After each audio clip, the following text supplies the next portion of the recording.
소개를 했는데 구역장님 소개를 못했어요. 네, 구역장은 우리 오미자 집사님이십니다. 네, 찬양은 그만큼 하면 잘하신 거예요. 네, 감사드리고요. 귀한 시간 또 귀한 찬양 감사드리고요. 하나님의 속성에 대한 얘기 계속합니다. 하나님의 속성. 자, 지금 하나님의 속성을 이야기하는데 하나님의 속성이 뭐냐? 속성은 뭐 지금 여러 번 제가 강조를 했습니다만은 속해 있는 성질, 성격, 성품 이렇게 말할 수 있어서 이런 속성이 있기 때문에 그 존재가 된다. 그러니까 나무의 속성이 딱딱하고 불에 타고 썩고 여러 속성이 있어서 이거를 나무라 부르고, 플라스틱의 속성을 딱딱하고 썩지는 않지만 외부의 압력이 약하고 뭐 등등 여러 속성을 얘기하면서 이걸 플라스틱이라 한다. 그런 식으로 어떤 속성이 있기 때문에 그 속성으로 그 존재를 설명을 하는 거예요. 그러면 이제 하나님을 어떻게 이해해야 될까? 하나님의 속성이 뭐냐? 그분에게 속해 있는 성질, 속성, 성품 혹은 성격이 뭐냐? 이러이러한 것들을 쭉쭉 정리하면서 이런 분이 하나님이시구나 이렇게 이해할 수가 있겠죠. 이런 분이 하나님이구나 이렇게. 그러니까 아무나 하나님이라고 말할 수 있는 게 아니란 말이죠. 예. 자, 이렇게 자꾸 끊어지는 경향이 있어서 또 여러분들이 조금 이제 잘 맥을 좀 이어야 되는데, 그래서 속성은 하나님의 속성은 이제 크게 두 가지로 이렇게 나눠서 설명을 하지 않습니까? 하나는 절대적인 속성이라고 얘기를 했어요. 절대적인 속성은 비공유적 속성이라고 해서 이거는 이제 하나님만이 가지고 있는 속성. 그럼 하나님만이 가지고 있는 속성 말고 또 다른 속성이 있단 말인가? 그렇죠. 또 다른 속성이 뭐냐면 상대적인 속성이라고 말할 수 있고 혹은 공유적 속성이라고 얘기할 수 있는데 이걸 보편적 속성이라고도 얘기를 해요. 그러면 요건 뭐고 요건 뭐냐? 하나님의 성격, 성질, 성품을 이야기할 때 오직 하나님에게서만 볼 수 있는 성품, 성격, 성질. 여기서는요, 하나님에게서도 볼 수 있고 사람에게서도 볼 수 있는 그런 성격, 성질, 성품 이렇게 볼 수가 있는 거죠. 그러니까 이 비공유적 속성에는 사람에게서는 찾아볼 수가 없어요. 그 속성은. 그런데 이 공유적 속성으로 얘기하는 부분은 하나님에게서도 찾아볼 수 있고 사람에게서도 찾아볼 수 있는 그런 속성이다. 그러면 왜 사람이 왜 하나님과 공유하는 속성을 가지고 있을까? 그 이유는 바로 사람이 하나님을 닮은 존재로 만들어졌기 때문에 그래요. 다른 동물들에게는 없어요. 사람이기 때문에 하나님을 닮아서 하나님의 속성의 일부가 우리 속에서 나타나기 시작하는 거죠. 우리 속에. 그걸 이제 우리 공유적 속성이라 이렇게 얘기를 한다고 했습니다. 그랬을 때 절대적 속성, 비공유적 속성은 대체 뭐냐 할 때 자존성이라는 얘기를 했어요. 자존성. 하나님의 존재의 필연성이라 그래서 하나님은 존재의 원인이 없어요. 모든 존재는 어떤 원인에 의해서 존재가 있지만 하나님은 존재의 원인이 없다. 존재의 필연성. 그 다음에 하나님의 절대성 같은 것도 이것도 하나님의 비공유적 속성 중에 하나예요. 절대성은 독립성이라고 그래서 하나님은 당신의 존재나 생각이나 판단이나 결정이나 의지나 능력이나 이런 모든 것에서 독립적으로 움직여지지 그 무엇에 의하여서 움직여지는 존재가 아니다. 모든 하나님에 관련된 그런 독립과 절대성이라는 것은 외부의 그 어떤 것에 의하여 영향을 받아가지고 뭐 달라지는 그런 것이 아니다 하는 것입니다. 그래서 이 절대성이라는 게 절대주권이라는 얘기를 하고요. 그 다음에 하나님의 절대적 속성 중에 또 얘기한 게 뭐가 있냐면 불변성이라고 했어요. 하나님의 속성 중에는 변하지 않는 속성이 있습니다. 불변성. 영원한 동일하신 분으로서 그분이 하나님이시다라는 동일성.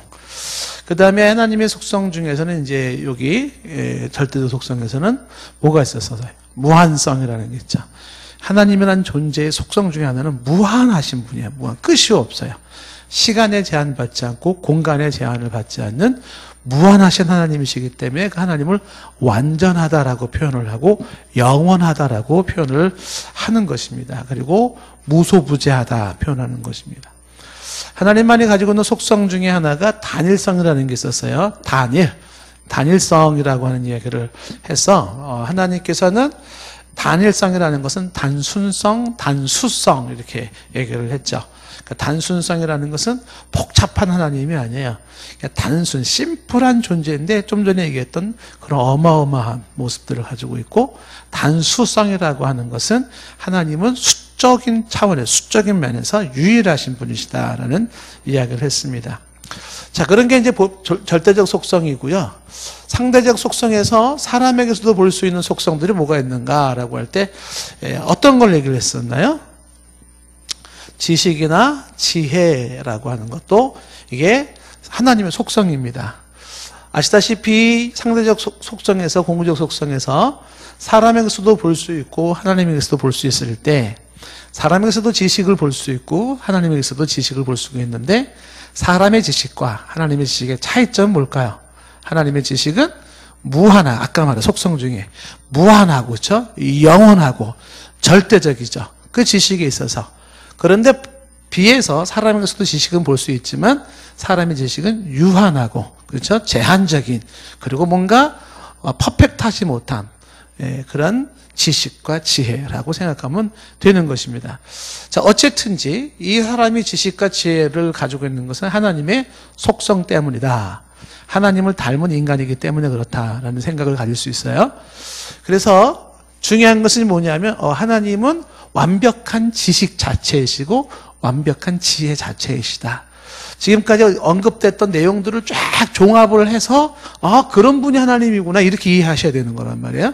예, 무슨 그냥 삼신 할머니도 하나님이다 이렇게 보시면 말고, 지금 제가 얘기한 내용들을 쭉쭉쭉 정리하면서 하나님이라는 분이 이런 분이구나, 이렇게 무한하시고 절대적이고 독립적이시고 자존하시고 쭉쭉 얘기하면서, 그러면서도 그 하나님이라는 존재는 절대적으로 지혜가 절대적이시고 지혜가 절대적이신 완전하신 지식과 완전하신 지혜이신 그분이 하나님이시구나, 이렇게 이제 이해를 하셔야 되는 거죠.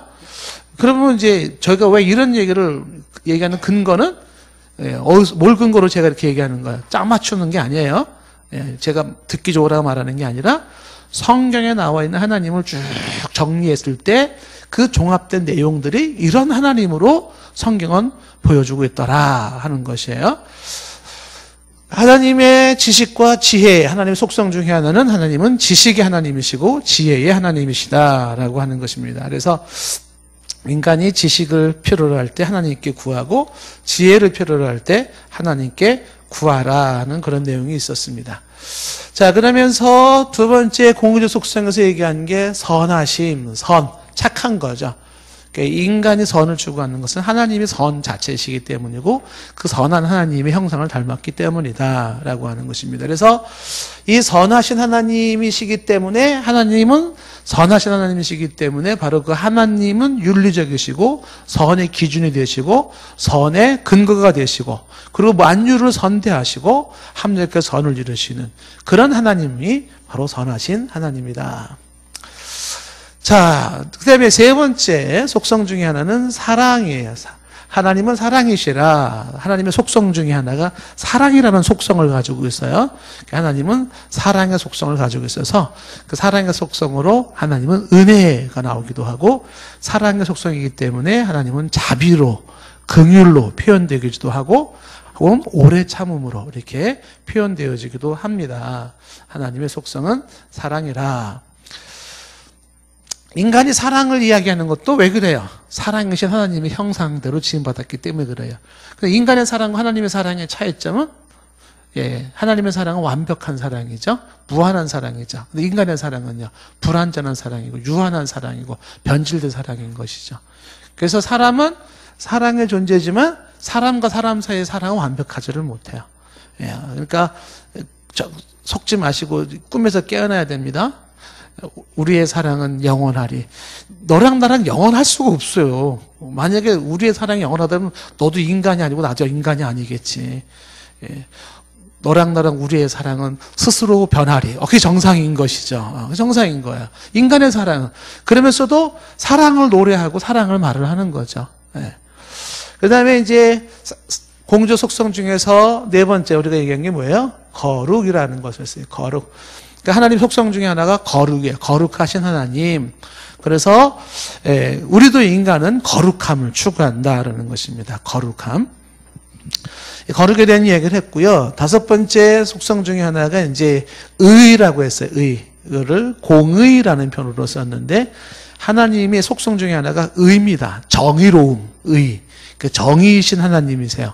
그래서 인간이 정의를 논하게 되는 것이고요.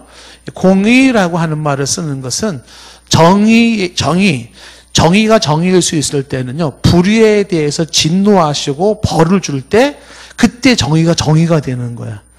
정의롭다 그러면서 불의를 향하여 분노하지 않고 벌하지 않는다면 그건 정의가 아니에요. 그 분노하시고 벌하시는 것이 공의예요, 공의. 그래서 하나님은 착한 사람들에게는 선을 행한 사람에게는 상을 주시고 보응적, 그죠? 보응적 정의를 주시고 악을 행한 사람에게는 어떻게 한다? 벌을 주신다라는 것이죠. 벌을 주신다. 율법적 공의라고 얘기를 했어요. 그래서 이 땅에 지금 우리나라의 법이, 전 세계 법이 있고 그 다음에 판사가 결정하는 이것이 하나님의 공의를 대신 실행하라고 하나님이 이 땅에 세운 대리자들이에요. 대리자. 그러니까 이 땅에 법이 있고 판사, 검사, 변호사 이런 사람들 두는 것은 하나님의 정의를 세우고 의를 보호하고 불의를 책망하는 하나님의 역할을 대신하라는 이 땅의 대리자들이 바로 판사들이라 이렇게 생각하시면 되는 거예요.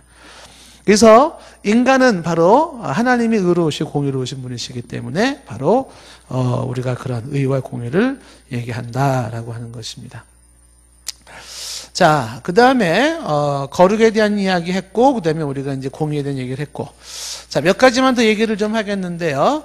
하나님과 인간에서 볼 수 있는 공유적 속성에서 여섯 번째 볼 수 있는 것은 무엇이냐면, 여섯 번째를 여기서부터 쓰겠습니다. 여섯 번째는 진실이라고 하는 게 진실. 진실을 하신 하나님, 이 진실이라는 말이 같은 뜻으로 쓰여지는 게 성실 혹은 신실하다. 신실, faithful이라고 얘기를 하는 거예요. 그래서 하나님은 진실하시고 성실하시고 신실하시다. 이 부분이 하나님의 속성인 것이에요. 그러니까 우리가 하나님에 대해서 신뢰해요. 나는 하나님을 신뢰해. 왜 신뢰해? 하나님을 믿을 만한 분이 하나님이? 그렇죠. 믿을 만한 분이죠. 왜냐? 하나님의 속성 자체가 당신은 진실하시고 성실하시고 신실하신 분이시기 때문에 그래요. 그런 얘기는 어디서 나온 거다? 성경을 통해서 우리는 하나님이 진실하심과 하나님의 성실하심과 신실하심을 우리는 발견하면서 그래서 우리는 하나님을 신뢰하고 하나님을 의지하고 하는 것입니다. 그럼 그런 내용이 어디 있냐? 성경에 그런 내용이 어디 있냐라고 하면, 자, 성경을 찾아보면요. 디모데후서 2장 13절 말씀 보시면은, 디모데후서 2장 13절에 뭐라고 말씀하고 있나요? 우리는 미쁨이 없을지라도 주는 항상 미쁘시니 자기를 부인할 수 없으시리라. 그러니까 인간은 미쁘지 못해. 미쁘지 못하는 게 신실하지 못해요. 근데 주는 항상 미쁘시니, 항상 신실하시다라는 거예요. 신실하세요. 신실하시다. 그래서 그 하나님이 그런 분이시기 때문에 우리는 하나님에 대한 신뢰가 가능하다라고 하는 것입니다. 좀 전에 보았던 민수기 23장 19절 말씀도, 민수기 23장 19절 말씀도 무슨 말씀이 있나요? 좀 전에 뭐라 그랬어요? 하나님은 사람이 아니시기 때문에 거짓말해야 하네요. 거짓말하지 않으시고 인생이 아니시기 때문에 후회가 있어요, 없어요? 후회가 없으세요. 하나님 말씀하신 바를 취소하고 약속한 거, 언약 맺은 거 취소하고 그러시는 분이신가요? 아니에요. 말씀하신 바를 행하지 않으시며 하신 말씀을 실행하지 아니하시랴. 이게 뭐예요? 말씀하신 바를 행하시고 약속하신 것을 실행한다는 거죠. 그러니까 성경의 하나님 말씀을, 약속의 말씀을 우리는 그렇죠, 믿고 붙잡을 수 있는 이유가 왜 그러냐면 하나님은 거짓말하지 아니하시고 후회가 없으시고 말씀하시고 약속하신 것을 행하시는 분이시고 실행하시는 분이시기 때문에 말씀을 우리는 붙잡고 말씀에 우리는 예의라고 나가는 거예요. 근데 만약에 이거를 하나님은 하나님이지만 하나님도 거짓말할 수 있겠지. 하나님도 후회 있겠지. 하나님도 말씀을 했지만 말씀대로 행하지 않을 수도 있고 실행하지 않을 수도 있겠지. 이렇게 생각하는 사람들은 이 말씀을 믿을까요? 이 말씀대로 행할까요? 그런 사람들은 이 말씀대로 안 행하는 거야. 말씀에 권위를 두지를 않는 거예요. 우리가 성경을 통해서 주목하는 것은 하나님은 그렇구나. 참 진실하시고 성실하시고 신실하셔서 말씀하셨다면 말씀한 걸 지켜. 약속하신 것은 약속을 지키시는 분이세요. 그래서 성경에서 이리 하겠다. 네가 삼가 이리 하면 내가 너에게 이렇게 하겠다. 그럼 그렇게 하는 거예요. 네가 삼가 이렇게 하지 않는다면 내가 너에게 이러이러한 벌을 주겠다. 이렇게 그럼 그대로 되는 거죠. 그런 것들을 그대로 우리가 아멘 할 수 있는 것은 하나님은 거짓말하지 않는 하나님의 진실하심과 신실하심과 성실하심 때문이라고 하는 것입니다. 그래서 이 말씀 속에서 우리가 볼 수 있는 것이 뭐냐면 하나님의 진실과 성실이라고 하는 이게 바로 하나님에 대한 좀 전에 얘기한 신뢰의 근거가 되시고 이것은 또한 하나님에 대해서 하나님으로 인한 인간의 희망의 근거가 되는 거죠. 그 하나님이 이시기 때문에 그 하나님의 약속의 말씀을 우리는 가질 수 있기 때문에 그 말씀에 의해서 우리는 희망을 가질 수가 있다. 이 얘기는 다시 말하면 인간이 가지고 있는 기쁨의 원천, 기쁨의 원인이라고 얘기를 해요. 기쁨의 원인. 그러니까 인간이 신뢰할 수 있고 희망을 가질 수 있고 기뻐할 수 있는 그런 근거와 토대와 원인이 되는 게 뭐냐면 진실하신 하나님이시다. 그렇기 때문에 하나님은 당신의 존재하심에 있어서도 어떻게 해요? 당신의 존재하심은 진실하세요. 진실로 존재하시는 하나님이세요. 그러니까 하나님 이꼴 진실이란 말이에요. 그러니까 거짓에 반대되는 하나님의 참되심. 그러니까 하나님의 존재가 참되다. 참되신 하나님. 거짓과 반대되는 참되신 하나님이 진실하심으로 말해요. 이건 다시 말하면 하나님의 계시나 말씀에 가지고 있는 참됨과 진실함을 말하고 있는 것이죠. 하나님의 계시는 참되시다. 당신의 존재와 일치하시는 거죠. 하나님의 생각들, 하나님의 판단들, 이런 모든 것들도 다 진실하시고 참되시다라고 하는 것입니다. 자, 인간의 진실을 이야기하는 건 인간의 진실은 불완전한 진실이지만 그 불완전한 진실이라고 하는 것이 바로 하나님의 영원하시고 완벽한 진실하심의 형상대로 지음을 받았기 때문이다라고 하는 것입니다. 자, 그 다음에 우리가 이제 7번째로 한번 생각해 볼 수 있는 게 뭐냐면 의지라는 부분입니다. 의지. 하나님은 의지적인 분이시다는 이 부분을 좀 우리가 생각해 보겠는데요. 이 의지라는 말을 성경에서 가장 많이 다른 말로 쓰여지는 게 뭐냐면 뜻, 이렇게.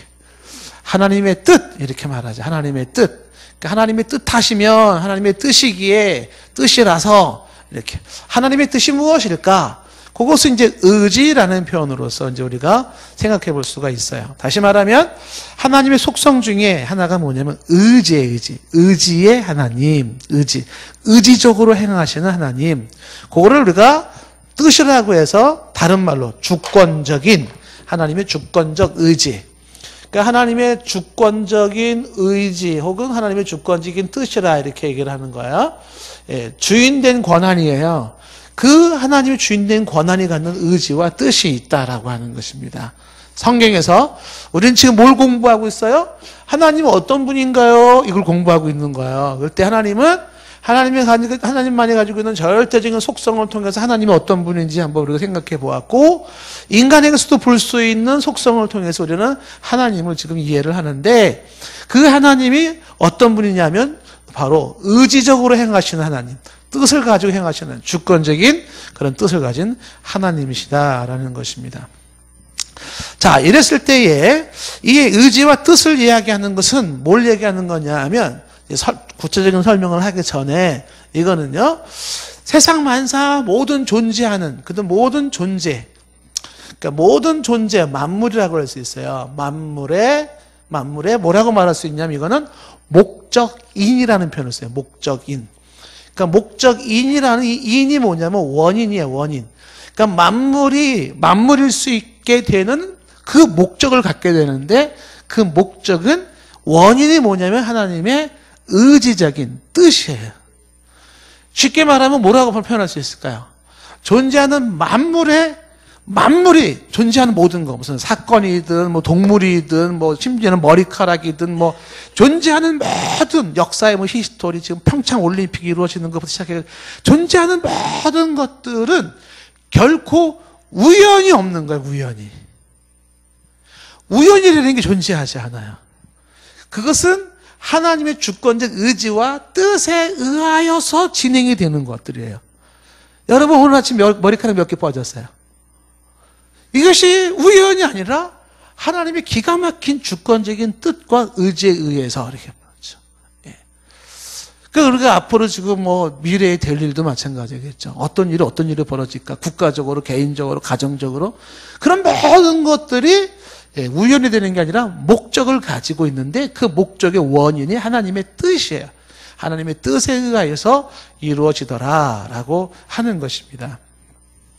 그래서 이걸 다른 말로 말하면 만물의 최종적 근거라고 하는 것이에요. 만물의 최종적인 근거, 만물의 최종적인 근거는 의지에 있다. 그래서 만물은 주님의 뜻 안에서 이루어지고 만물은 주님의 뜻대로 이루어진다라고 하는 것입니다. 예를 한번 들어보겠습니다. 그러면 과연 뜻대로 되는 게 어떤 것이 있는가라고 할 때, 자, 하나하나 예를 한번 들어보면 창조, 하나님의 창조와 보존이라는 거, 나중에 좀 더 구체로 설명을 하겠지만 창조와 보존이라는 걸 보면 이 우주가 창조되어지고 보존되어졌다라고 하는 이 부분에 대해서 계시록 4장 1절 말씀에 말을 하기를 뭐라고 되냐면 이 일 후에 내가 보니 하늘에 열린 문이 있는데 내가 들은 바 처음에 내게 말하던 나팔소리 같은 음성이 이르되 이리 올라와라. 그럼 뭐라고 말해?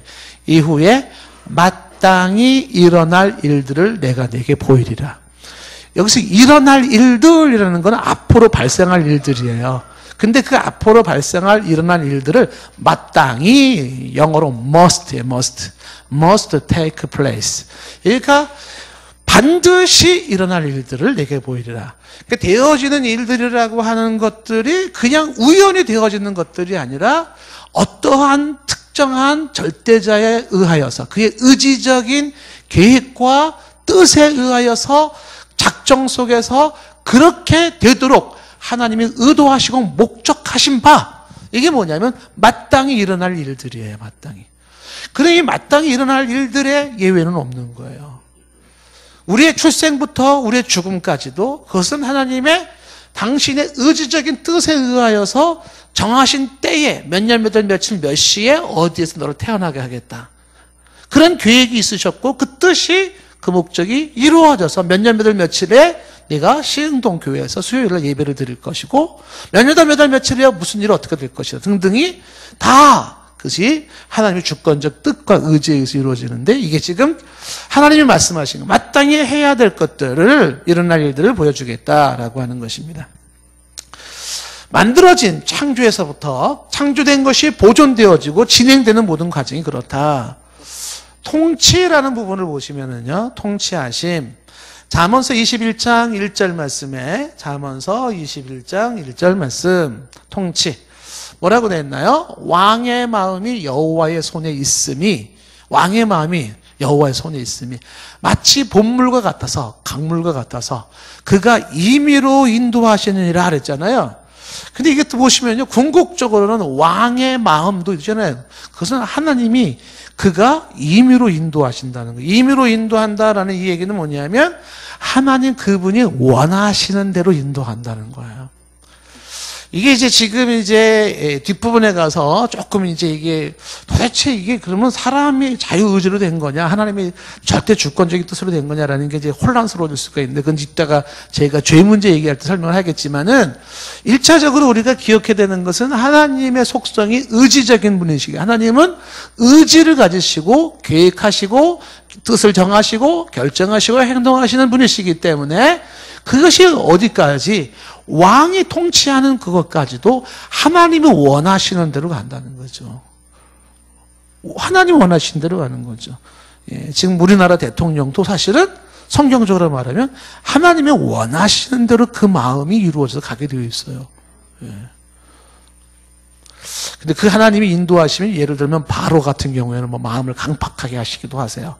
히틀러 같은 사람을 그다음에 무슨 네로 같은 이런 사람도 만들 수가 있겠죠. 근데 그런 것들도 다 하나님의 허락하심에서 이루어지는데 궁극적으로 지금 말씀하시는 게 뭐라고 되어 있어요? 21장 1절에 보면 왕의 마음이 여호와의 손에 있음이 마치 봇물과 같아서 강물의 흐름과 같아서 그래서 마치 그가 임의로 하느니라 그가 원하는 대로 이끌어간다라고 하는 얘기입니다.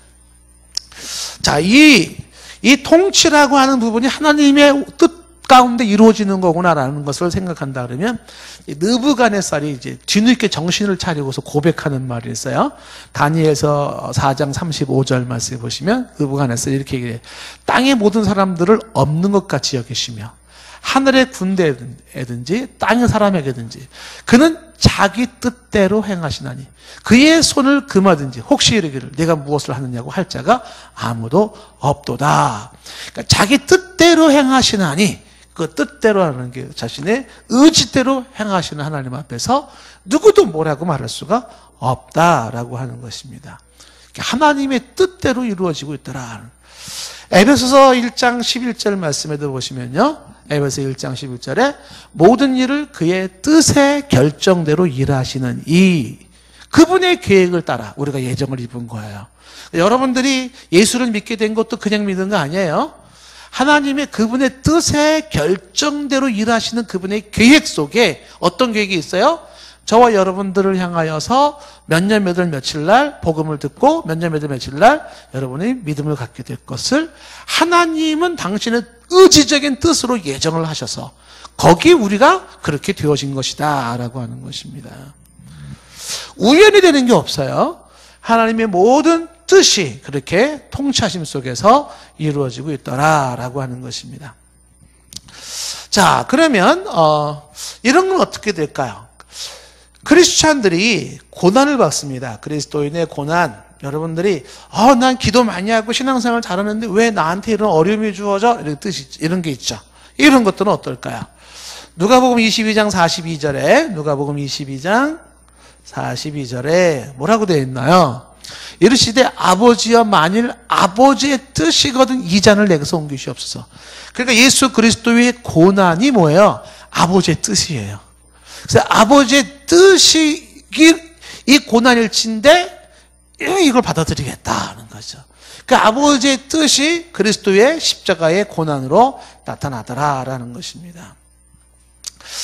그래서 예수님의 죽으심을 그리스도의 고난을 대해서 이야기할 때 여기서 말을 바꾸겠습니다. 그리스도의 고난이에요. 그리스도인의 고난. 나중에 좀 이때 얘기를 하고요. 그리스도의 고난. 그러니까 그리스도의 고난도 바로 아버지의 뜻에 의해서다. 사도행전 2장 23절 말씀에도 사도행전 2장 23절. 사도행전 2장 23절 말씀에 보면은 뭐라고 되어 있어요? 그의 하나님께서 정하신 뜻과 미리 하신 대로 내준 바 되었거늘 이렇게 되어 있잖아요. 그러니까 예수 그리스도께서 십자가에 내어준 바가 되고 못 박혀 죽는 것 이런 것 다 정하신 뜻에 의해서 미리 아신 대로 이루어졌다라고 하는 것입니다. 자, 굉장히 여러분들이 조금 이제 받아들이기가 힘들 수도 있을지 모르겠지만 하나님의 뜻 가운데 이루어지는구나 이런 걸 이제 먼저 질문할 수 있는 부분들을 뒤로 이렇게 밀어두면서 한번 이 부분부터 우리가 일단 정립을 하는 거예요. 하나님께서는 지금 선택하시고 누군가를 구원하시기로 선택하시고 선택하고 나면 반드시 선택되지 못한 사람이 있죠. 선택되지 못한 사람을 유기라고 표현해요. 유기. 그러니까 선택이 있고 선택이 되지 못한 거를 유기, 버려졌다, 남겨졌다 그런 뜻이에요. 그러면 이 선택과 유기, 구원으로서의 선택과 구원으로서 유기된 자들을 이야기할 때 이것도 이제 어떻게 말하고 있냐면 로마서 9장 15절 16절 말씀에 로마서 9장 15절 16절 말씀 보면 이렇게 되어 있잖아요. 모세에게 이르되 내가 긍휼히 여길 자를 긍휼히 여기고 불쌍히 여길 자를 불쌍히 여기리라. 이게 뭐예요? 긍휼히 여길 자를 하나님은 긍휼히 여기겠고 불쌍히 여길 자를 불쌍히 여기겠다. 하나님의 뜻이에요. 하나님의 뜻. 그 다음에 이어지는 16절 말씀에도 뭐라 되었냐면 그런즉 원하는 자로 말미암도 아니요 다른 막자하는 자로 말미암도 아니에요. 오직 긍휼히 여기시는 하나님으로 말미암습니다. 그러니까 이게 원하는 자들 뭐 다름질을 하는 그런 자로 된 것이 아니라 하나님께서 당신의 뜻 가운데서 당신으로 말미암아 누구에게 긍휼히 여길 자를 긍휼히 여기시고 불쌍히 여길 자를 불쌍히 여기셨다라는 것입니다. 하나님께서는 어떤 사람을 불쌍히 여기시고 어떤 사람을 긍휼히 여기시고 어떤 사람을 또한 그냥 불쌍히 여기지도 않고 긍휼히 여기지도 않았을까? 어떤 사람을 했을까? 그건 말 그대로 그건 하나님의 뜻이에요. 우리가 다양한 모습으로 하나님은 아마도 이런 기준에 입각해서 이 사람을 긍휼히 여겼고 이 사람은 긍휼히 여기지 않았을 거야 라고 하는 우리의 생각 추측들이 많이 있을 수는 있어요. 얼마든지. 그러나 그런 추측이나 어떤 기준을 내세울 분은 없어요. 심오하리만큼 하나님은 당신의 의지와 뜻으로 만물을 모든 것들을 이끌어 가시는데 저와 여러분 인생에 대해서도 마찬가지예요. 단지 하나님의 이 긍휼히 여기는 만한 자를 긍휼히 여기시고 구원으로 부름을 받은 자들만이 다만 감사, 찬양, 영광을 돌릴 뿐이에요. 이 여기에 선택된 사람이 감사할 뿐이에요. 하나님은 공평하지 않아요. 뭐 이런 얘기는 그건 나중에 이제 또 설명도 해야 될 부분이겠지만 성경에 분명히 말하기를 뭐라고 말했냐면 하나님의 뜻에 의해서 이렇게 되는구나 하는 것이요. 그러니까 여러분들이 예수님을 믿게 된 것이 바로 뭐예요? 하나님의 선택하심에 의한 여러분들의 부르심이 있었다는 사실입니다. 자, 중생이라고 하는 것도 마찬가지겠죠. 사람이 거듭났다. 중생이라고 하는 것도 어떻게 설명을 하냐면 야고보서 1장 18절 말씀해 보시면 야고보서 1장 18절 뭐라고 되어 있나요? 그가 그 피조물 중에 우리로 한 첫 열매가 되게 하시고 그대 뭐라고 되세요? 자기 뜻을 따라 진리의 말씀을 우리를 낳으셨느니라. 이렇게 있잖아요. 그러니까 우리가 진리의 말씀, 성경 말씀으로 우리가 하나님의 자녀가 될 수 있었던 것도 뭐냐면 당신의 뜻을 따라서예요. 하나님의 뜻을 따라서 한 사람이 성경 말씀을 접하게 되고 듣게 되고 그 말씀의 영향력을 받게 되면서 하나님의 자녀가 되는 거죠. 여러분이 예수님을 소개받게 되어졌고 예수님을 듣게 되어졌고 했던 모든 것들이 여러분들을 구원하시기 위해 하시는 하나님의 뜻하심이 실현되고 있는 것이에요. 기뻐하셔야 돼요. 내 인생에 이런 혜택이 주어지다니. 왜요? 이게 아무에게나 주어지는 것은 아니었다는 것이거든요. 예. 죽게 된 자가 있습니다. 자, 그러면 성화는 어떻게 될까? 성화에 대한 것도 보시면은요. 사람이 거룩해져 가는 성화도 뭐라고 설명하냐면 빌립보서 2장 13절 말씀해 보시면은요. 빌립보서 2장 13절. 자, 어떤 말씀이 있나요? 빌립보서 2장 13절에 보시면 너희 안에서 행하시는 이는 하나님이시니 자기의 기쁘신 뜻을 위하여 너희에게 소원을 두고 행하게 하시나니. 이게 참 심오한 말씀이에요. 그러니까 하나님께서는요, 사람을 거룩하게 성화시켜 나가잖아요. 성화시켜 나가는 것도 하나님께서 그 사람 안에서 행하셔요. 근데 하나님이 당신의 기쁘신 뜻을 위해서 너희에게 소원을 두시고 행하게 하시는 거예요. 행하게 하세요. 이렇게. 나로 하여금 그렇게 행하도록 하게 하시는 분이 하나님이세요. 그러니까 하나님의 뜻이 내게서 이루어지기 시작하는 것이잖아요. 예. 다양한 모습으로 때로는 사람을 통해서 혹은 삶이 여러 가지 경험을 통해서 환경을 통해서 심지어는 뭐 자식을 통해서 가족 식구들을 통해서 다양한 모습을 통하여서 하나님께서는 나로 하여금 거룩한 존재가 되게 하시려고 뜻을 두시고 그것을 행하게 하시는 거예요. 그래서 이렇게 부딪히고 저렇게 부딪히면서 실패를 경험하면서 겸손을 배우게 하시고 또 이런 고난 저런 고난 속에서 인내를 배우게 하시고 또 이런저런 치사한 모습 속에서 인격을 다듬으시고 뭐 여러 가지 방법은 하나님의 여러 가지 방법이 있겠지만 결국 사람이 거룩해져 가는 그 과정도 하나님의 뜻이라고 하는 주권적인 뜻에 의해서 그렇게 되어지고 있다라고 하는 것입니다. 자, 그래서 좀 전에 이제 얘기하려고 했었던 바로 그리스도인들, 성도, 그 성도들이 받는 고난의 문제는 어떤가? 성도들이 고난받는 문제는 어떤가? 베드로전서 3장 17절 말씀에 베드로전서 3장 17절 선을 행함으로 고난을 받는 것이 하나님의 뜻일진데 라고 되어 있잖아요. 그러니까 하나님의 뜻 중에 하나가 뭐냐면 선을 행함으로 고난을 받는 것이에요. 악을 행함으로 고난받는 것보다 낫다라고 말하면서 하나님의 뜻은 선을 행함 속에서도 뭐가 있을 수 있다? 고난이 있을 수가 있다는 거죠. 여러분 선하게 살았고 착하게 살았는데 고난이 없다라고 말하면 안 돼요. 선을 행하는데 그 다음에 의를 행하는데 뭐가 따를 수 있다? 고난 따를 수 있어요. 그게 하나님의 뜻일 수 있습니다. 그럼 여러분도 어떻게 하시겠어요? 선을 행함으로 고난이 주어질 수 있다니 그러면 선을 안 하고 말겠다. 포기하고 말겠다. 그러시겠습니까?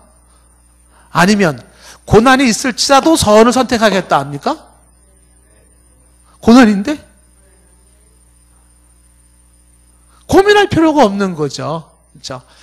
이 선을 행함으로 주어지는 고난은요, 그거는 유익한 고난입니다. 그게 오히려 복이 되는 고난인 거예요. 나를 살리는 고난일 수가 있는 거예요. 나를 죽이는 고난이 아니라 살리는 고난일 수가 있는 것이죠. 그러니까 선을 행함으로 고난이 있을 수 있다라고 하는 것은 믿음 생활을 열심히 하고 또 착하게 살았고 의롭게 살아도 뭐가 있을 수 있다? 고난이 있을 수가 있죠. 어쩌면 선을 행하고 의를 행하는 사람이 다른 사람보다 고난이 더 클 수도 있어요. 왜 그러냐 하면 살고 있는 환경과 조건들이 이게 너무 악하기 때문에. 그래서 이 악한 세상에서 선을 유지하려고 그러면 더 힘듭니다. 마치 몰아닥치는 폭풍우가 너무 센 거예요. 그거를 뚫고 나가야 되는, 비바람을 뚫고 나가야 되는 항해하는 인생들 같은 거, 항해하는 인생. 그 인생 자체가 그냥 이 비바람이 없는 인생을 항해하는 게 아니라 세상이 이 죄악으로 관영되고 불의로 가득 차는 세상은 몰아치는 회오리 바람 같은 폭풍우예요.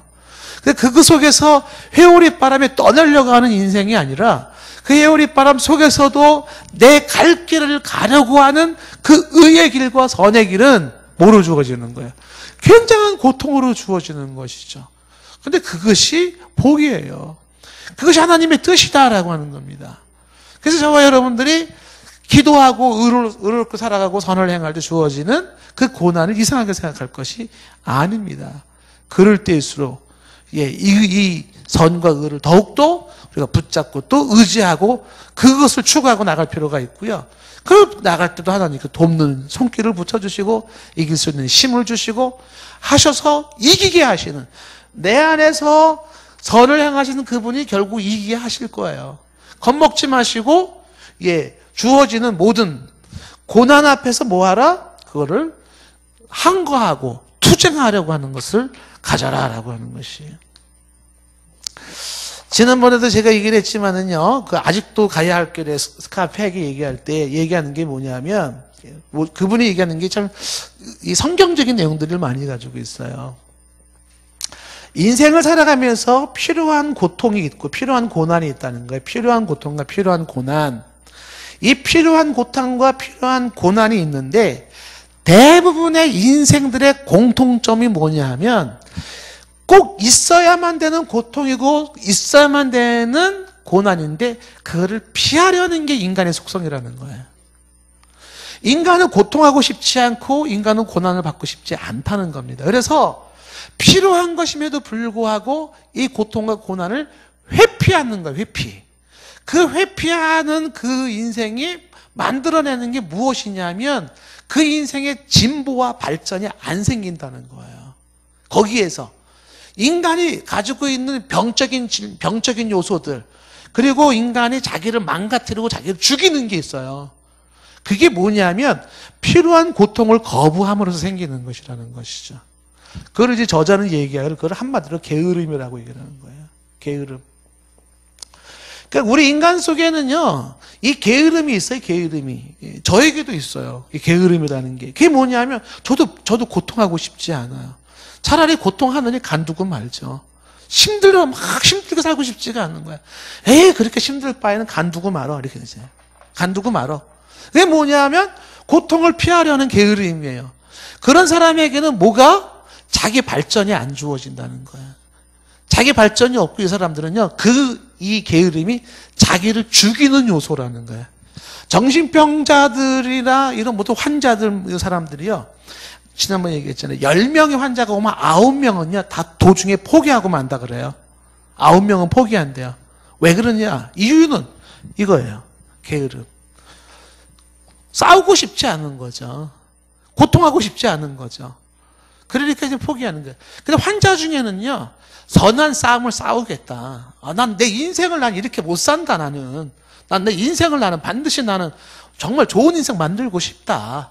이런 식으로 필요한 고통을 감수하겠다는 사람이 있는데, 그런 사람들은요, 10중 8구 질병이나 모든 게 다 치료가 된대요. 그래서 아기 때부터 부모가 정말 자녀를 사랑할 때 키워줘야 되는 게 뭐냐면 이걸 키워주라는 거예요. 필요한 고통을 감수하게 만들으라는 거예요. 아기한테, 자라는 아이들한테 너가 필요한 고통을 받지 않게 해주는 게 그게 사랑이 아니더라. 그게 자식을 죽이는 길이었다는 게. 사랑이란 이름으로 부모가 자식을 죽여요. 정말 사랑하는 거라면 어떻게 해라? 그거를 저자는 훈육, 디서플린이라고 하는 훈련이라고 표현을 쓰는데, 그게 뭐냐면 필요한 고통을 감수하게 만드는 거예요. 참을 때 참아야 되고, 기다릴 때 기다릴 수 있어야 되는 것이고요. 그 다음에 인내할 때 인내하면서 그 훈련을 키워야지만이, 그렇게 훈련된 사람이 자기에게 주어진 필요한 고통을 감당하면서 뭐가 이루어지는 거죠. 공부할 때도 마찬가지지 않겠습니까? 공부할 때 뭐가 주어지겠어요? 하기 싫어. 그만두고 싶어. 이런 애들은 뭐예요? 그냥 그만두잖아요. 공부에 효과가 안 나오는 거예요. 일단 공부 잘하는 아이들은 머리만 좋아서 공부 잘하는 문제는 아니잖아요. 뭐예요? 공부할 때는 그렇죠. 필요한 고통을 참아야 되는 거죠. 놀고 싶고, TV 보고 싶고, 게임하고 싶은데 참는 거예요. 나는 지금 공부를 하기 위해서는 이 시간에 TV 볼 수 없고 이 시간에 나는 게임할 수 없어. 그 고통을 참는 거죠. 이기는 거죠. 이런 사람이 공부의 효과가 나타나는 거잖아요. 사람을 사랑하는 것도 마찬가지잖아요. 내가 누군가를 사랑한다라고 할 때도 사랑에는 뭐가 필요하냐면 거기에 따르는 필요한 고통이 있죠. 인생을 살아가는 데 필요한 고통은 반드시 있다. 이런 것들을 피하려는 게으름 속에는 발전이 없고 오히려 자기를 죽이는 것뿐이다. 하나님의 뜻 중에 뜻이 뭐냐면 선을 행하면서 주어지는 인간의 하나님의 뜻이 선을 행하는 자들에게 주어지는 고통이 있다는, 고난이 있다는 것입니다. 그게 하나님의 뜻이에요. 왜냐하면 사탄이 방해하고 악이 반대하고 불의가 반대하고 하기 때문에 그러는 거예요. 그런 것들이 자꾸 발목을 잡는 거죠. 그런 것은 싸워 이겨나가야 할 문제라는 것이죠. 예. 피하려고 하지 말아라. 싸워서 이기려고 하라는 것이에요. 네. 피하려는 사람이 있잖아요. 나 이거 이 도전이 너무 힘들어서 이렇게 피하잖아요. 멀리 떠나서 이렇게 피하잖아요. 그럼 어떻게 된다? 여기쪽으로 가면 더 큰 고난이 나를 기다리고 있을 뿐이에요. 여기서 힘들어. 그러면 이쪽으로 또 가요. 그럼 어떻게 돼요? 거긴 더 큰 고난이 기다리고 있을 뿐이에요. 고난과 고통이 없는 곳이 없어요. 피하는 게 상책이 아니다라는 것이죠. 싸워서 이겨야 되는 게 상책이라는 것이죠. 자꾸 싸워야 돼. 싸워야 돼. 얘기가 좀 이상하잖아요? 독하게 싸워야 되고요. 치열하게 싸워야 되고요. 어금니 깨물고 싸워야 돼. 사납게 싸워야 돼. 눈에다 힘을 주고 싸워야 되는 거예요. 설교 마스 앞뒤를 다 잘라내고 요것만 영상을 딱 하면 와, 지금 목사님 지금 뭔 소리 하는 거냐? 뭐 싸우라고 뭐 지독하게 싸우라고 그러고 막 뭐 피 튀기게 싸우라고 그러고 와, 선한 싸움을 싸우는 거예요. 자, 그다음에 인간의 생명과 운명도 마찬가지예요. 인간의 생명과 운명이라고 하는 것도, 인간의 생명, 운명이라고 하는 것도 이것도 하나님의 뜻에 의해서 이루어지는데, 에베소서 18장 21절 말씀해 보시면요. 사도행전 18장 21절에 보시면, 작별하여 이르되 만일 하나님의 뜻이면 너희에게 돌아오리라. 이렇게 사도 바울 생각을 가지고 있는 거잖아요. 하나님의 뜻이면, 그 하나님의 뜻이라는 게 이 의지적인 뜻이 어떤 뜻인지 잘 모를 수도 있어요. 가려진 뜻이 있어요. 그래서 그 뜻이 돌아오는 것이라면 난 돌아오겠다라는 것이 중요한 건 뭐냐면 하나님의 뜻대로 되어지는 인생이라고 하는 것이에요. 로마서 15장 32절 말씀에도 로마서 15장 32절 나로 하나님의 뜻을 따라 기쁨으로 너희에게 나아가 너희와 함께 편히 쉬게 하라. 하나님의 뜻을 따라 그러잖아요. 스페인을 가면서 하나님의 뜻을 따라서 그게 하나님의 뜻이 이루어지기 때문에 그런 거죠. 야고보서 4장 15절에 보시면 야고보서 4장 15절에 너희가 도리어 말하기를 주의 뜻이면 우리가 살기도 하고 이것이나 저것을 하리라 말한다는 거죠. 맞는 말이에요. 주의 뜻이라면 살 수도 있고 주님의 뜻이라면 죽을 수도 있어요. 주의 뜻이 이루어지는 것이죠. 근데 말로는 주의 뜻이라면 라고 말하면서 이어지는 16절 말씀에 이제도 너희가 허탄한 자랑을 하니 그런 자랑은 다 악한 것이라. 내를 알지 못하며 살아가면서 주의 뜻을 말하면서도 어떻게 허탄한 자랑을 자랑하는 사람이 있다는 게 진정으로 주님의 뜻을 인정하지 못하는 사람이에요. 그런데 분명한 사실은 주님의 뜻에 의하여 살기도 하고 죽기도 한다라는 것이죠. 예, 하나님의 뜻에 의해서 살기도 하고 죽기도 한다. 그래서 어떤 사람이 살고 어떤 사람이 죽는 것일까 할 때 우리가 현상적으로 보여지는 사람들 중에 부주의한 사람이 혹은 이렇게 자기 몸을 함부로 굴리는 사람들이 이런 사람들이라는 현상적인 어떤 원인을 찾을 수 있을 수 있겠지만은 그러나 그 이면의 궁극적인 것은 살고 죽는 문제가 하나님의 뜻 안에 있더라라고 하는 것입니다. 심지어는 미생물 같은 존재들도요, 어떤 생물, 우리 인간이 아닌 미생물, 다른 어떤 자연세계의 생물 같은 경우에도 하나님의 뜻에 의해서 우리가 잘 아는 마태복음 10장 20절 말씀에 말하기를 참새 2마리가 한 앗사련에 팔리지 아니하냐? 그러나 하나님께서 허락하지 아니하시면 그 하나도 땅에 떨어지지 않아요. 참새 1마리도 하나님 뜻이 아니라면 떨어지지 않습니다. 그렇죠? 떨어지지 않아요. 하나님의 뜻에 의해서 살기도 하고 죽기도 하는 것은 사람뿐만이 아니다. 이어진 30절 말씀에도 너의 머리들까지 세신 바가 된 하나님이라고 말을 하고 있는 거죠. 자, 그런데 이 하나님의 뜻을, 의지를 이야기할 때 우리가 여기서 이제 주의해야 될 것들을 몇 가지를 이제 좀 정리를 한다 그러면 여기서 첫 번째는 뭐냐면 하나님의 뜻, 하나님의 의지에는 은밀한 의지가 있고요. 은밀한 의지. 은밀한 의지가 있고 나타난 의지가 있어요. 이거 다시 말하면 하나님 뜻 중에는요, 은밀한 뜻이 있고 나타난 뜻이 있어요. 성경적으로 보면은 그 둘 차이가 어떤 거냐? 먼저 이걸 설명하고 있는 게 신명기 29장 29절 말씀인데, 신명기 29장 29절에 보면 감추어진 일이라는 얘기가 나오죠. 감추어진 일은 우리 하나님 여호와께 속한 것이고요. 나타난 일이라는 게 있죠. 나타난 일은 영원히 우리와 우리 자손에게 속하였나니. 여기서 지금 보는 것처럼 감추어진 일은 하나님께서 감추어진 은밀하신 뜻으로서 그는 하나님께 속한 것이에요. 그런데 나타난 하나님의 뜻은 사람에게서 나타나는 것이에요. 이것은 율법과 말씀을 행하게 한다라고 하는 것인데, 다시 말하면 은밀한 하나님의 뜻은 요것과 요것의 차이를 얘기를 한다 그러면, 은밀한 하나님의 뜻은 하나님만이 하시고자 하는 뜻이에요. 그것은 하나님 당신 안에 감추어진, 하나님 안에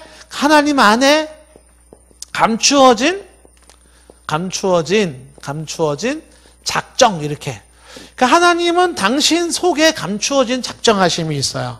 그 작정하심은, 그것은 이 은밀하신 뜻은 거의 이건 하나님 자신과 관련되어 있습니다. 하나님 자신과 관련되어 있어서 이 하나님과 당신에 관련된 이 모든 것들은 선포로 나타나요. 선포적이에요.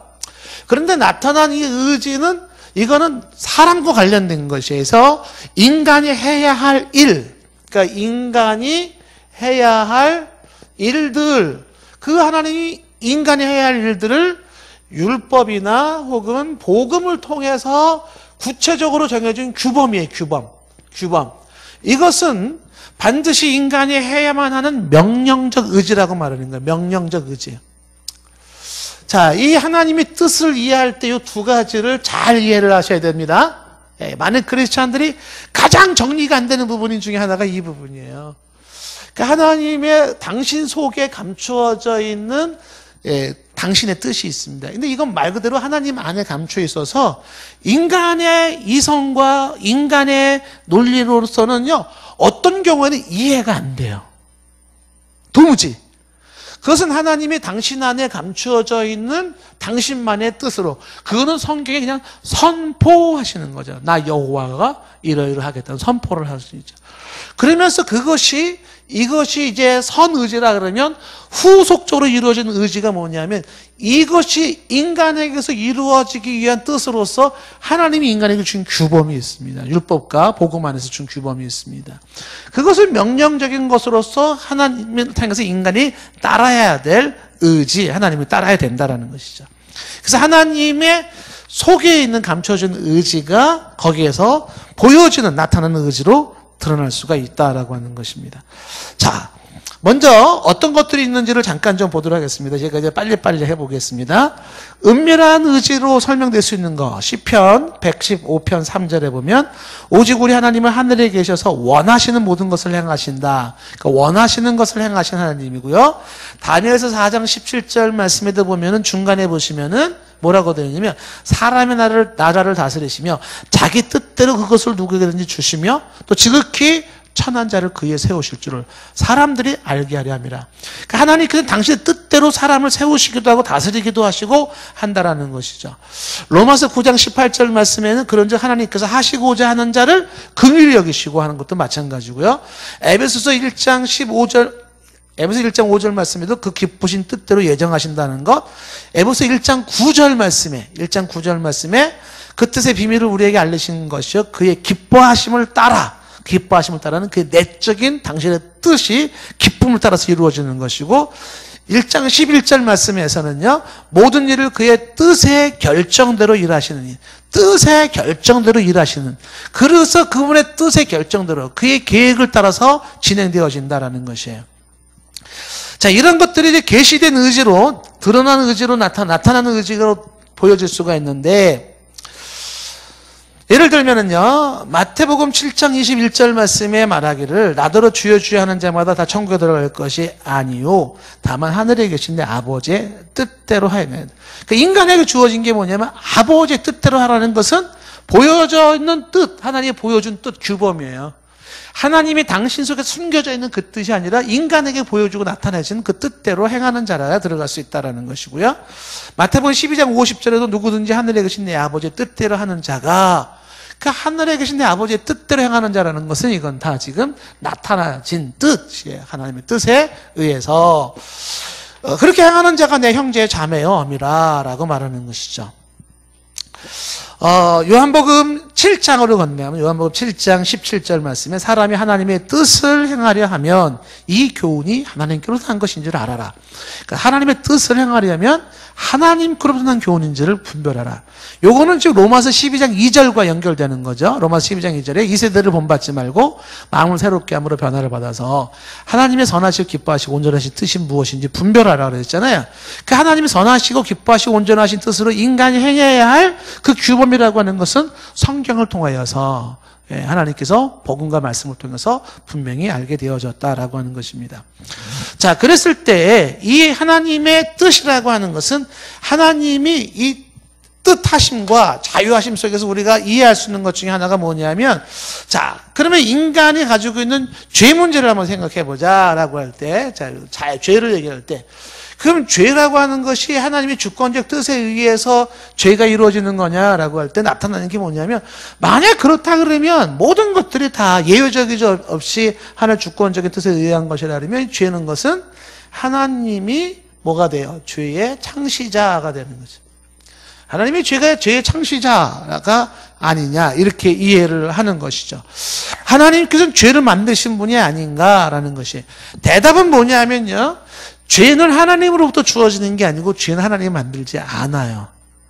그럼 뭐냐? 왜? 그러면 모든 것이 당신의 뜻 가운데 넣어지는데 이 죄라는 것이 뭐냐라고 할 때, 이것은 하나님이 인간에게 죄를 지을 수 있도록 허용하시는 작정을 해요.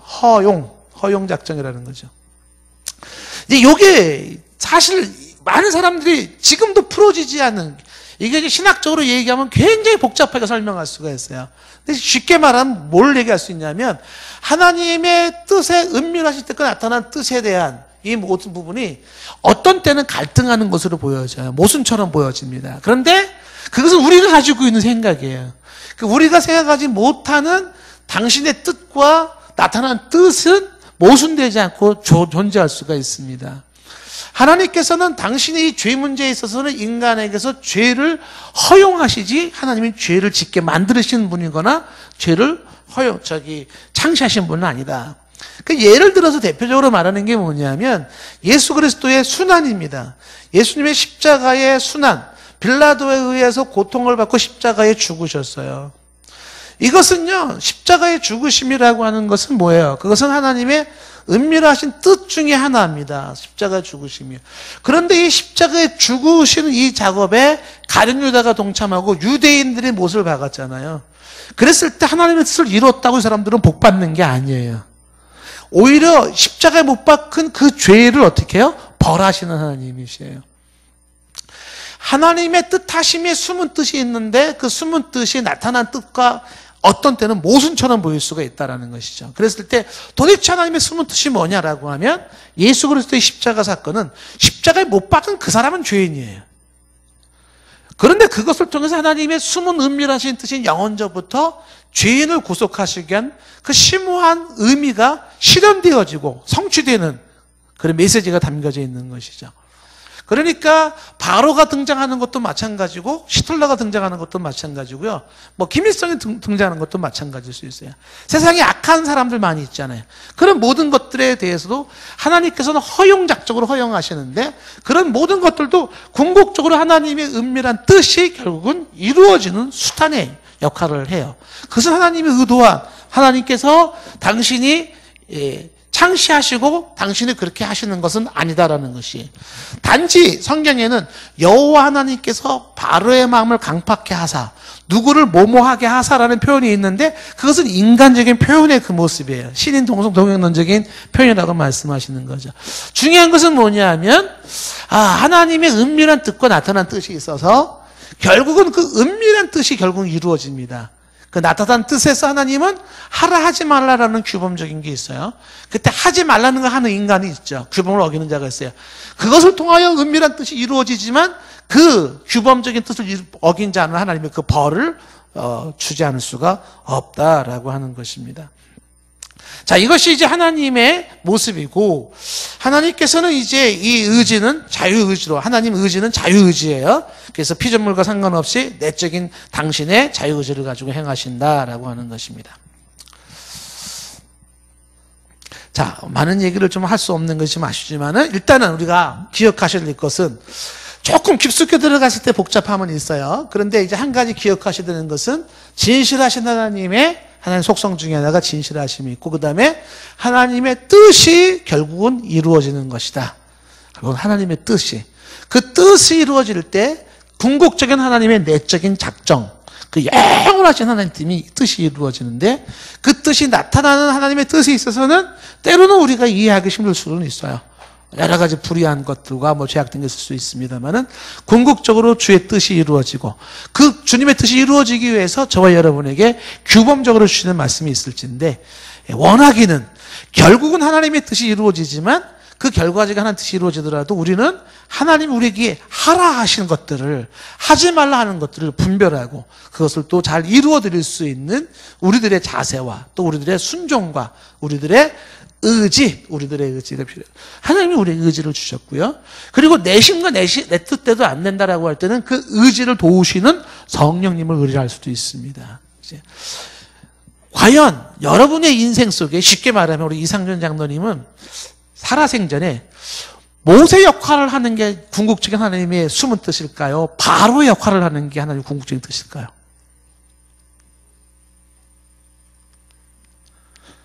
지금까지 보아서는 바로 같은 뜻은 아닌 것 같아요. 바로처럼 막 하나님 대적하지 않잖아요. 그렇죠? 네. 근데 그건 우리는 지금 알 수는 없어요. 왜냐하면 그거는요 정말 하나님 앞에 서봐야 하는 문제예요.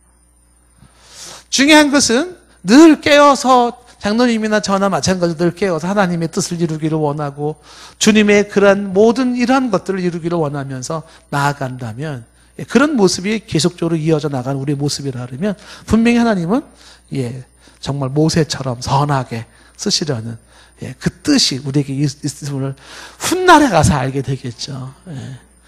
선한 도구로 쓰임받는 여러분 인생이기를 축복합니다. 기도하겠습니다.